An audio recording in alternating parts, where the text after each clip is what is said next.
Thank you very much indeed for inviting me to share a few thoughts with you this morning. And hello, as I say, from sunny London. I'm sorry I can't be with you in person, but Gregor has very kindly invited me to your awards in December, and I look forward to being with you then. I'm going to offer my view of how our industry responded to the global pandemic and what it means for the future of our industry, both the good changes and the bad ones. And by way of background, I've been Chief Executive of ECO for the last 7 years. ECO is composed of 41 associations with over 3,000 agencies. I've also been the Director General of the PRCA in London for nearly 13 years. And the PRCA is the largest PR association in the world with members in 70 countries. And during this pandemic period, I've been on the UK government's COVID campaign board, advising on communication and strategy and seeing how governments have handled this crisis from close up. So first of all, the big picture. For over a decade, our industry has enjoyed double-digit annual growth all around the world. ECO publishes an annual world report, and it's open now, and I encourage you to complete it and give us Poland's perspective. And in every recent year, that report has seen agency heads identify the same 4 reasons for growth. The first one is the blending of disciplines, and that has worked in PR's favour because of our agility. The second has been a shift in spend away from big budget advertising and towards more efficient PR. The third is that CEOs have devoted increasing amounts of resource to enhancing and protecting corporate reputation. And the fourth is digital. We own it naturally, and all clients want it. And in each year, the same challenges have been identified also. Number 1, proving the value of our work. Number 2, recruiting and retaining the very best talent. Now, some of this has changed because of COVID, but actually much of it remains. Indeed, much of it has been multiplied, matters which I'll address in a moment. So what's happened globally in our industry this very difficult year? I would say that the stages have been very similar all around the world. There's been shock. Matters escalated with incredible speed, taking many agency and in-house leaders by surprise. Then there was repositioning. PR leaders moved quickly to change their model, reacting to many contracts being paused, many contracts being cancelled, for example. And in most PR markets, governments moved to provide employers with support, albeit sometimes messaging has been unclear, sometimes governments responded too slowly. This in turn helped our industry to survive, though with a significant number of companies going under and employee redundancies all around the world. And now, of course, we confront a global recession. In many parts of the world, there is also the need for agencies to pay back accrued debt, rent, taxes, payment holidays, and so on. And we need to be aware that these are big challenges. But from where I stand, I see a definite, tangible, real recovery. And when we look at parts of the world that were hit before us in Europe, we can see a path to prosperity. So where do we stand today? The industry is, of course, at different stages of this crisis, because of different parts of the world, different sectors that we operate in. We had a PRCA Middle East and North Africa board meeting yesterday. And agency leaders from across the region were clear that recovery is with them. Offices are open, face-to-face pitches are taking place again, staff confidence has returned, client confidence is rebounding, and governments are spending lots of money. A similar picture can also be seen in Asia Pacific. What they have, of course, in common is two things. First of all, a population that acted in accordance with government instructions and guidance and did so quickly. And they were ahead of us in this timeline. At the other end of the spectrum, we see that North America is still in a bad place and Latin America is in an even worse one. And Europe lies somewhere in between these two reference points. So I conclude from Asia Pacific and the Middle East experience that our industry all around the world will recover strongly and quite quickly. Where does that leave us?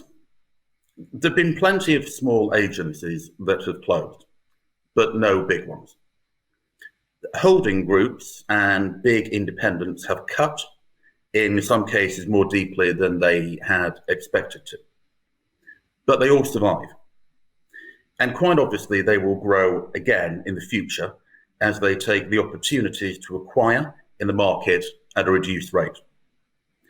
I would say that the world market is about 20% down in terms of revenue from the beginning of the year, and will end the year about 10% down in terms of number of people employed. But I am optimistic that our industry will recover quickly to its previous size and then grow still larger. Which brings me to the challenges, the opportunities, and as I would term them, the question marks. The first challenge has, for the great majority of agencies, been navigated successfully already. The simple challenge of survival. But for many, it will need to be met again later in the year when those debts I refer to need paying. The second is the even more pronounced shift from retained work to project work. This has obviously been apparent for years, but it has accelerated during this crisis. It is likely going to stay with us. It poses questions about fixed costs, in particular staffing costs, at a time when income is highly uncertain. The third challenge is the need to prove value, a long-standing challenge to our industry. It is more pressing and more important than ever. So we need to double down on measurement and evaluation, and that is why our relationship with AMEC is so important to our industry's work. There will inevitably be a temptation to chase every last piece of money, regardless of whether it is ethical money or not. So we need to keep our focus on ethics. The Eco-Ethics Group under Christina Forsgaard is doing great work here. Its first event is next week in Helsinki. It is a hybrid event. It's focused purely on ethics with great speakers. I'd encourage you to attend virtually if you possibly can. And the final challenge is perhaps the most difficult one of all, treating our people well. This has been a tough time for us all, but a particularly tough time, I would suggest, at the two opposite ends of the industry. Tough for leaders facing unparalleled challenges, making very difficult decisions, and tough too for those beginning their careers. For both of those groups, issues of mental health, of stress, and of well-being are on the increase. Last week, ECO published research showing that we have a problem here. Fewer than half of PR practitioners feel comfortable talking about mental health issues with their managers. And if you're the boss, of course, who can you talk with? And we know that in the UK, for example, nationally across the board, incidence of mental ill health has doubled during this period. The eco research tells us that those satisfied with communication from their leadership cite regular team meetings, coherent emails communicating major changes, and weekly verbal updates from their CEO or managing director. But a significant minority cite a lack of transparency on major decisions, often from a wider group or global fragmented company structure. There is a sense of isolation and disconnect.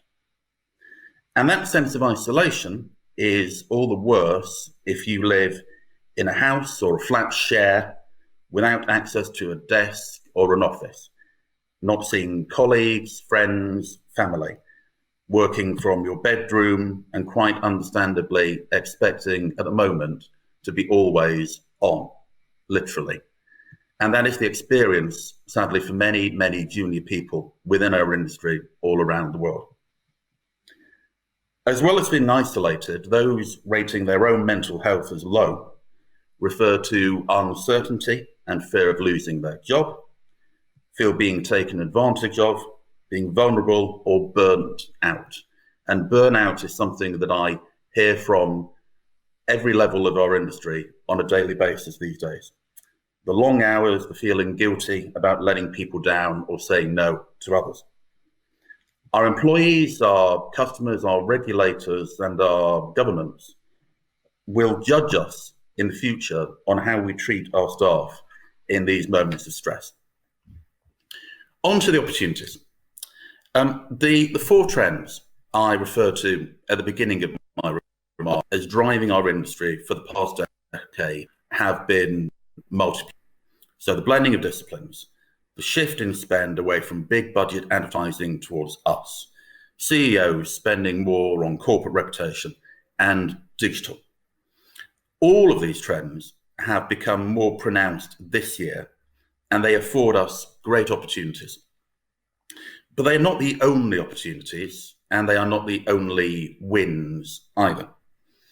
The ability to work truly internationally, to recruit talent regardless of where people live, to create an international community of colleagues and peers. All of these are far easier as we move to more virtual working. The past months have shown the critical importance of corporate reputation. The companies that have handled this crisis with nuance and sophistication have enhanced their reputation and enhanced their value. Those who have been careless or chased money have done exactly the opposite. This crisis has thrown chief executives to the forefront of their organizations, both communicating with their employees and communicating with the public. And that plays to our strengths too. And internal comms has never been more important. PRCA UK just published research about internal comms last week. The single biggest change expected by respondents is that internal comms will become, and I quote, all important. 63% of respondents said that. And 92% of respondents believed that the new normal will bring new opportunities for corporates. Which brings me on to the question marks. What happens to the office? Does this period of home working mean the end of the office? Does it just mean a pause before we return to where we used to be? Or do we find a new hybrid model? My board meeting yesterday with agency heads in the Middle East and North Africa had a common and a clear theme. People were back in the office, but not 4 or 5 days a week. Not yet. Maybe not ever. Which means we can all save money on overheads, of course. But almost everyone I speak with also says that the lack of physical proximity means less spontaneity, fewer creative moments. How do you bring people into a company and show them your ethos if you hardly ever meet them? How do you foster young talent? How do you hire people you haven't physically met? These are all issues we will wrestle with for months, maybe for years, honestly. And they will be on the agenda at the Eco Summit, virtual, of course, on November the 4th and the 5th. And the Eco Summit itself proves one of the advantages of the terrible things and changes that have been forced on us recently. The speakers include Richard Edelman and Martin Sorrell and the global CEOs of WPP and Omnicom. And we brought them all together because the virtual element makes it easier for us to do so. One final comment and then a conclusion. Since this crisis hit, ECO has been polling agency heads on a regular basis. We've asked them how confident they are about the future of their own agencies. Later this morning at 9 a.m. UK time, we will release the latest numbers, but you get to hear them first. In April, 38% of leaders felt confident or very confident about the future of their agency. 38%. That feeling of confidence rose to 56% in June. The August number is 64%, an upward overall swing of 26 points. We've moved from basically a third of agency heads being confident about their agency's future to nearly 2/3. So we're moving in the right direction. Some conclusions. Nobody is enjoying this crisis. Nobody. None of us wanted it. And I know that when it began, many of us feared it would be career and company ending, including me. But it is not, because the fundamentals of our industry are sound. There will, sadly, be companies that fail and people who lose their jobs. Indeed, there have been already. But we will survive this period. And in the medium term, it will accelerate the trends that were already in our favour. So, let's be positive. Let's face the challenges in front of us with optimism, and let's grasp our many new opportunities. Thank you very much indeed for inviting me to speak with you from London, and I do look forward to meeting many of you in December in Warsaw, and I hope you have a great conference. Thank you. Thank you very much, Francis. We still have some time. Thank you for your optimism, especially. But we still have some time, so let me ask you a question referring to some of your thoughts. Experts say that we are still in the first stage of pandemia, and the other one, the second one, is still ahead of us, maybe autumn, maybe winter. If we treat all what happened already, all what has happened already as an experience, is there anything companies, organizations can do better in the second stage of the crisis? You said something about thinking about pandemia in next months and in next years, but maybe there are some thoughts we can draw as conclusions from our experiences in next weeks. Well, one of the advantages of being part of an international community is that you can look at different parts of your community around the world and see how they've responded. So I really take as my reference point Asia Pacific and the Middle East. Now, if you look at them, they are in strong recovery mode. And what they have learned from this crisis is the importance of companies doing a few things. Getting their finances in order. So there has been a definite shift away from full-time employees towards using freelancers. Communicating speedily with their teams. And what is happening in Asia Pacific is, I think, particularly interesting in this regard. The governments around the region are very quick at imposing lockdowns and changing the measures, and people are now reacting speedily to those messages. I'm no doctor or scientist, so I have no idea if there'll be a second wave, of course. But I think the lessons we've all learned about reducing overhead, about using more freelancers, about communicating more digitally, and simply we've got used to working in this manner. I think it puts us in a good place if there is indeed a second wave. Would you agree with the first thought I shared with people that all what's going on was